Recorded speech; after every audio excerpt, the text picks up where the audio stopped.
everybody back into the podcast. It's Kari and Jenn here, and we are diving into a highly requested topic, one that a lot of people shy away from talking about, but we felt like it was really important to do an episode on this topic because it's just important to have more information to feel confident in your decisions around this topic, which is vaccines.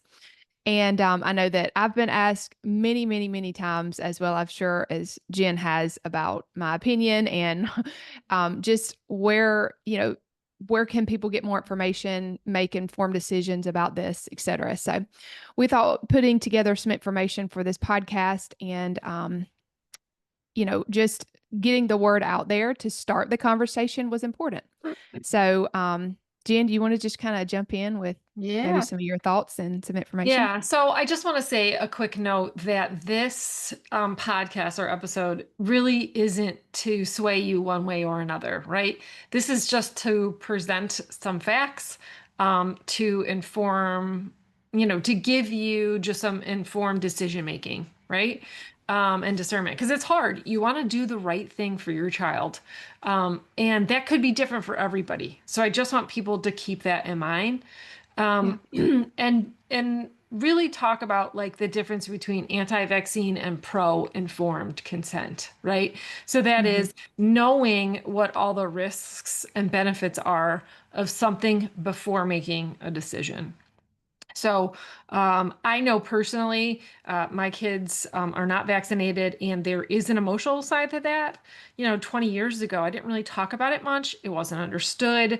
There was some fear and judgment around that.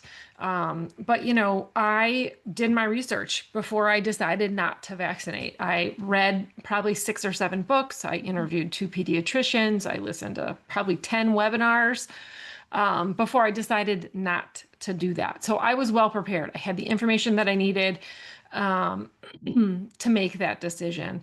But I think what is happening is there's some censorship that has led to mistrust. And so what we want to do is just open that conversation so that you're able to see what the information is so that you can make a true informed consent about what vaccines actually are, how they're studied, how they're monitored, um, what are the long-term and the short-term risks, et cetera. So this is a personal health decision. It's not just a blanket recommendation. I think it's really based on your family, your child, and something that a decision you make between parents. Yeah. And so this is not medical advice. Nope, it is not. um, and I think that These are opinions only. yes, and some facts, right? We're sharing some facts, and just so Oh, of that you course. can, so that you can make your own decision. I think as we go into this topic, and we are going to share facts, et cetera, but I felt really convicted several years ago that I didn't want to make a decision solely because of fear. And a lot of the information surrounding, vaccines is fear based. And just I don't find that a good reason to make a decision and to do something based on fear. Just to share really quickly my story. So when I had my first daughter, I wanted to follow like a delayed schedule. So I actually did vaccinate her, but it was very spread out, and there weren't as many vaccines. There's been several even added from when she was born 13 years ago. And so I was doing the delayed schedule with her, and then my son was born. I followed even a more delayed schedule with him, and he actually had a reaction to the MMR vaccine. And so that was the end of that. So I Mhm. think that, yeah, everybody's story is a little bit different. And so we're sharing ours just to share, right? I think it's so important to have a conversation around this. We don't, like Jenn said, we don't want to sway you one way or another. We just want to share and open this door of conversation. So, with that being said, Jenn, Yes. I know that you did a lot of research for this Well, I've podcast. sort of, being in the industry for a long time, I've been exposed to seminars and different doctors. Dr. Sherry Tenpenny, who's kind of a renowned anti-vaxxer, is local to us. I've seen her speak several times.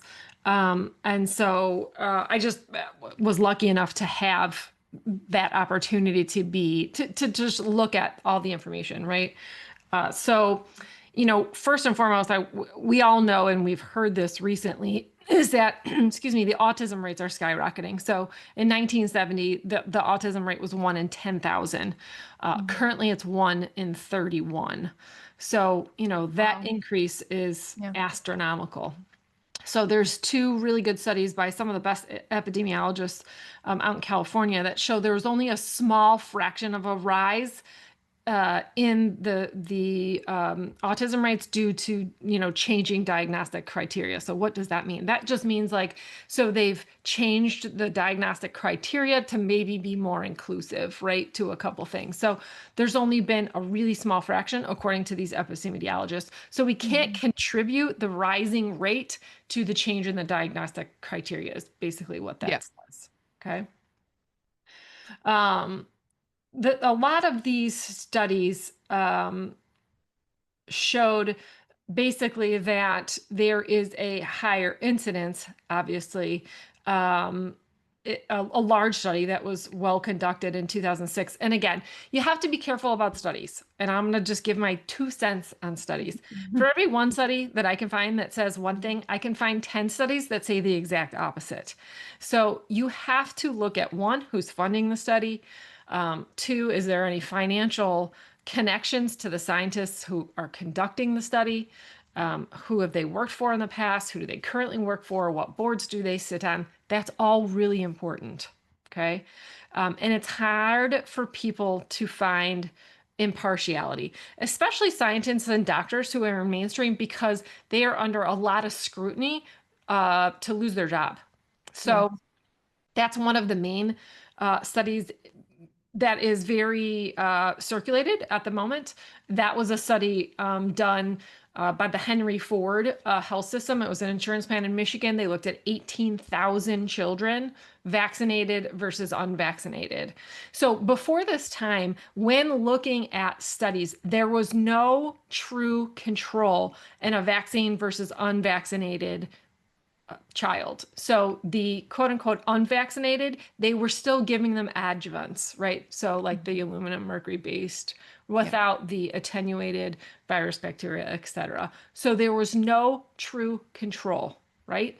Of the 22 studies that were looking at vaccinated versus unvaccinated. So this was a retro study looking at children who had been vaccinated versus those who had truly never received adjuvants or anything in the past. And by the way, there's a great documentary on this. It's called An Inconvenient Study. This study was supposed to be published. It was never published for fear of the scientists who conducted the evaluation based on the Henry Ford's, healthcare system, that there would be ramifications for them, for their career, for their job, et cetera. So I think that this, says a lot in right. itself. Yes. Why do people want people dead that do the actual real digging for this stuff, right? That Yes. should say a lot. Yes, unfortunately. And the inconvenient study gets into all of that. They talk to the scientists directly, and I would assume he doesn't know he's being interviewed. It's like hidden cameras. It's Right. kind of crazy, unfortunately. But in those findings, what they found was the kids that were vaccinated, couple things. So the autism rate in the unvaccinated was severely less than in the unvaccinated. So that's chronic illness, mostly. So it was 1 in 115 kids versus 1 in 31 who were vaccinated. So not severe, the rate of chronic disease was very high. So they saw, increases in autism 4 times that in those that were vaccinated, 3 times in those that were vaccinated to have any sort of what they call atopic disease. So that just includes like a number of allergic conditions. Hmm. Almost a 6 times increase in autoimmune disease and a 5.5 time increase in neurodevelopmental disorders, which includes, but not limited to, autism. That would include like ADHD, neurodiversity, those sorts of things. These findings were statistically significant. So even when they accounted for gender and race and birth weight and premature birth, respiratory distress, trauma at birth, all that sort of stuff, this was still significantly significant. So overall, the vaccinated children were 2.5 times more likely to be diagnosed with a chronic health condition versus those who were unvaccinated. So we know that there's definitely a risk of some sort of chronic health issue, right? Unfortunately, again, that study was not published. There is a very well-known journalist. His name is Dr. Toby Rogers, and he, basically concluded he had a partner that had a son that was diagnosed with autism. He ended up changing his PhD dissertation to I believe it was the political economy of autism. And it was like the most downloaded doctoral Oh. paper. It was like in the top 10 Mhm. downloaded doctoral paper for his university. So it was obviously pretty popular for a number of reasons. Yeah. So basically what he found was that this was another really well-designed study. It showed that 88% of autism cases were characterized by what they call autistic regression, which means the child was developing normally and then suddenly lost eye contact, they stopped speaking, they stopped the ability to connect and socialize with others. And this suggests basically an acute exposure, and based on thousands of patients or parents basically testifying that this regression happened after a well check, including a vaccine, where a Mhm. vaccine was administered. So that's a huge, huge percentage of children that were normally developing that, witnessed that autistic regression. So the best evidence available, again, with a lot of these studies, suggests that, anything that causes immune activation, so whether it's infectious disease, industrial toxicants, or vaccine, can lead to what we call neural developmental disorders or autism. So, anyway, that Henry Ford study that I brought up with 18,000 children was actually brought up during a Senate hearing, and talked about vastly. Again, this is in that inconvenient study where you can learn more. Um, but I just want to talk maybe a little bit about, okay, so we know that based on a bunch of studies, the risk of chronic disease, no matter what that is, neurological or, asthma, whatever, increases significantly with vaccination. Um, what's in the vaccines, right? Yeah. Which we've talked about maybe a little bit before. Um, but I just want to revisit it because there are some things that I feel like are worth revisiting. Obviously, the contaminants in the vaccine are there's lots of things in there that I probably wouldn't want to inject into my child. If you look at it, of course, again, there's risk benefit ratio, right? There's always a risk benefit. But I do want to say, so in the 80s, the manufacturers of vaccines were being sued for a lot of money because of vaccine injuries. And they basically said to the government, like, we can't afford to produce these vaccines because of the liability. And so what happened is the government did away with all liability for vaccine manufacturers. So no one could sue any of the vaccine manufacturers for any sort of vaccine quote unquote injury. They created this kind of board where you could go and bring up your cases of vaccine injury. They created this, I guess, what is it? I don't even know what they would call it, if it was an agency or what, Yeah. where they could go and present their findings and get awarded, basically compensation if they feel like they had been injured by a vaccine. But they could not sue the pharmacological companies making the vaccines. So that by itself, inherently, my radar sort of goes up when the government has to go as far to, say like there's no ramifications, right? For vaccines for these companies. Why is that? Right? Right. Also, why was the safety or the lack thereof not talked about for patients, Yeah. for to the parents of these children? So when you walk into a well visit, they ask, of course, we're going to vaccinate today, but I don't I don't know how many pediatricians, and maybe one will get a hold of this, how really go through actually the side effects or the potential of side effects. May some I've do, never I heard. don't. Right. Yeah, possibly. I don't know, and I don't want to say that none of them do because maybe some of them do. Right. Um, I digress. So back to the ingredients. I think the big ones we sort of know about, formaldehyde being one of them. Um, it's, obviously an industrial toxin, and it can be very damaging neurologically. Formaldehyde, aluminum is probably another one that we hear a lot about. This is the one actually too that we see a lot in Yeah. hair analysis. It's pretty pervasive, not just in vaccine, but I would say in the Yeah. environment. Do you agree? Yeah, for sure. Um, so these adjuvants, let me back up for 1 second, are what causes the immune response. So a lot of times, if there's an attenuated virus or a piece of the bacteria, if they would inject that into the body, the immune system would not respond, right? Hmm. First of all, none of us are exposed to these bacteria, viruses, whatever, via injection. None of us. Nothing is directly injected into our bloodstream. That's just not naturally how we would Right. acquire or be exposed to them. We would be exposed to them through the nasal passages, through the mouth, any orifice, eyes. That's how we would, our hands to our mouth, how we would obtain the inoculation, quote unquote.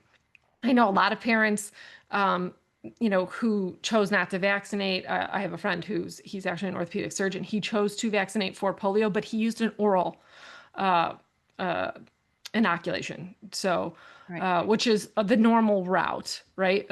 Nothing is injected into the bloodstream. So that's number one. Yeah. Number two is these adjuvants have to be present in order to get to the immune response. So aluminum.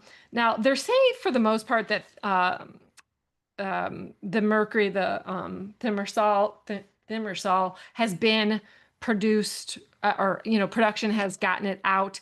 That's not totally true.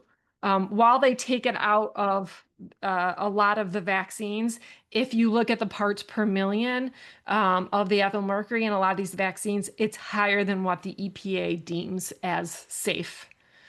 So it's sometimes 3 or 4 times the amount of Yeah. deemed safe ethyl mercury. So it is definitely something that you don't want to be injecting. Right. Not to mention, sometimes they use fetal cell lines in a lot of the vaccine production. So there's ethical consideration for faith-based families for sure. Yeah. Um, and then other preservatives, polysorbitol 80. There's a couple others. So these are all something that, again, without these, the vaccine doesn't have its full effect, meaning getting the immune system to respond. Yeah. Um, so, I just think about to how many vaccines have been added to the schedule. That's another That's a thing good that you really subject. Yeah, let's can't talk about deny. that. What You is it know, now? Is it like 72, 74? it's somewhere between 70 and 80. And Yes. didn't actually go count the number. But that's something that should be concerning to everybody, right? Right. Like, okay, I think you can take vaccine by vaccine and justify some, do different routes, like you're saying of some, but it's the fact that there are so many at even prior to 5, right? Like you probably get the majority of those prior to 4 or 5. Your body's just not like a child's body is not that equipped to really detox what it Detoxify. needs to detox. And also they give multiple vaccines at one time, which Correct. is concerning also. That's relatively new. They started that, probably 15 years ago, really combining these vaccines because there were so many. So they didn't have to give so many shots. And that's that definitely is also concerning, and something to look into for sure as you're Yeah, making these decisions. right. Right. Yes, the number of vaccines has gone up significantly. Oh yeah. Right. And they start with a vaccine, hepatitis B, at birth. So within hours of being born, you're giving a blood-borne pathogen vaccine. So, hepatitis B is usually contracted via, IV drug use or sexual contact. So I just don't understand the reasoning why a baby would need that because they're not an IV drug user and they're not sexually active. So there's just some vaccines that you can sort of see, like, are they appropriate for this age? Do they need them? Does it make sense? Um, and Yeah. are you Some of comfortable? this is literally just common sense, Right, really, if you think about it. Like that really doesn't make sense. I right, think sometimes it's made to be this big topic that's all consuming, that's so complicated, and but honestly, some of it is common sense. right. Um, and if you look at some of we were talking about the system that they created when they made the liability zero for some of these companies. It's the National Vaccine Injury Compensation Program, and it's paid out over almost $5 billion in vaccine injuries. And let me say, they're not really loosey goosey handing out that money. No, so it probably should be like three times that or Right, more. right, right. And again, I understand that there are risks with things like measles and polio and diphtheria, all those sorts of things. So it is very much a personal decision. We're just encouraging you um, to look at the risk versus benefit ratio. And is it possible to support these kids through? For me, it was. But I also worked in the industry. I had a lot of people that, I could talk to and reference, but my kids were able to do really well on just nutrition and homeopathic remedies, staying well. That I've never taken my kids to a sick visit because I could manage at home. Now I realize that's not the case for everybody. I really do. Sure. But I just want you to know it's possible, right? The Right. I body think is that's an not talked innate, about a lot, no, the body is right? an innate healing machine. We're so afraid of fevers and diarrhea and rashes, and that's the body doing what it's supposed to do, Yeah. right? Yeah. Also, if you look at, I know some of the arguments are because of vaccination, a lot of these diseases have fallen short. If you actually look at the statistics, um, because of better sanitation, because of sewage systems, a lot of these disease rates fell off significantly before any of the vaccines were even released or started what they call Yeah. immunization. And it was simply because of better, hygiene and Mhm. sanitation. Yeah. So that's not really something um, I think it's talked about, but it's not really discussed. If you look at the true data on some of that, you would be actually shocked. Right. Yeah. So, we've given you some things to think about. We'll definitely put a lot of this information in the show notes, the links that we have, etc. Um, I think it's really important to not be scared to ask questions, though. I think we're really, that's the question that I get. Like, what do I even say to my pediatrician? What do I say to my family members that might be, wanting me to do something different? Um, first and foremost, we would encourage you to pray. Pray about it. Pray for discernment, pray for wisdom. And just realize that like these are your children and you get to make decisions for them, right? You don't have to put their health and always in somebody else's hands. Sure, it's great to get different opinions and whatnot, but at the end of the day, you don't necessarily have to do some of the things that are, you know, quite like you think might be required. Right. You can just say no. You can just pass, and you don't have to have an explanation. Yeah, there's Um, lots of exemptions in many states now, yeah, philosophical, religious, and right. health related exemptions. I know here in Ohio we have all three. Um, I don't know about Georgia. Do you know what the exemption? I just always do a religious exemption. Yes. I really haven't looked super into it because that has worked for us, and Right. so um, We'll attach a copy of an affidavit that I've used throughout the kids' school life. Basically just, asking for an exemption. So it's an affidavit. I initially got it notarized. I don't think it depends on the state probably, but I don't get it notarized. I got it notarized the very first time, yeah. but that was it. So I've used it for every institution. I would suggest that you attach a copy of the law with that for your state, and you can easily find that online. And Yeah. I've always done that, attach a copy of the law highlighting the exemptions. Hmm. It's not a must, but I just always included it. Yeah. So we hope that you feel not more confused, but hopefully encouraged, empowered with more information.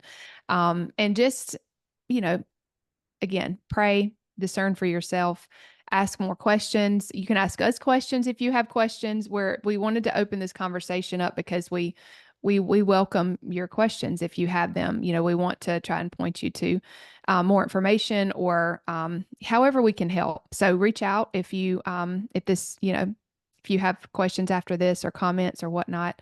We're more than happy to answer those. And we hope this was helpful. I know that this is a really big burden for a lot of moms because maybe they feel a certain way and their husband feels a different way, or they can just, I don't know. They actually, I think, are having discernment that they don't necessarily want to go this route, but they don't know how to go about that. And I understand that can be it can just be a lot. So if you need prayer, if you need more help, please reach out to us. And we hope that you've enjoyed this episode. We'll see you on the next one.